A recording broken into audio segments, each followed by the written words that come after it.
I made this short showing how a bicycle wheel remains vertical when it is spinning. This is called gyroscopic precession. Gyroscopic precession has a small effect on a bicycle's stability, but I feel a bicycle wheel is something people can easily visualize.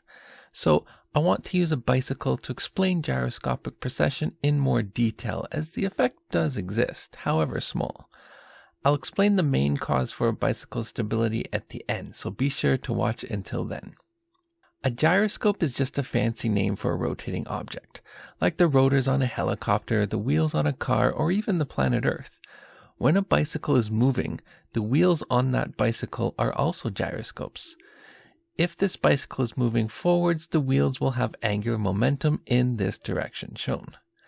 To determine the direction of angular momentum, simply curl your fingers on your right hand around the rotation of the wheel and stick out your thumb. If the bicycle were perfectly vertical, there would be no torque. However, if the rider leans left, a torque is produced due to the force of gravity applying a force on an object that can rotate, in this case the entire bicycle. To determine the direction of this torque, using your right hand again, point your thumb from the point or axis of rotation to where the force is applied. Point your index finger in the direction of the force, then stick out your middle finger to find the torque.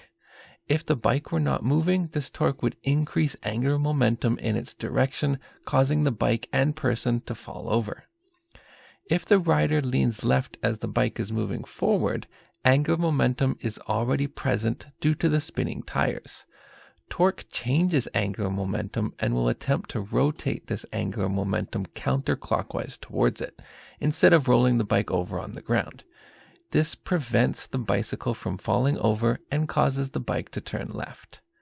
Gyroscopes are typically free to change directions, but for a bicycle there are other forces present, such as frictional forces, that will prevent this precession. So this isn't actually why a bicycle remains stable. But a bicycle does remain stable, especially at higher speeds. As a rider turns the handlebars to the left, the bike enters a circular path. The rider's own inertia wants to continue moving forward, which produces a fictitious force known as the centrifugal force to keep the bicycle and rider stable.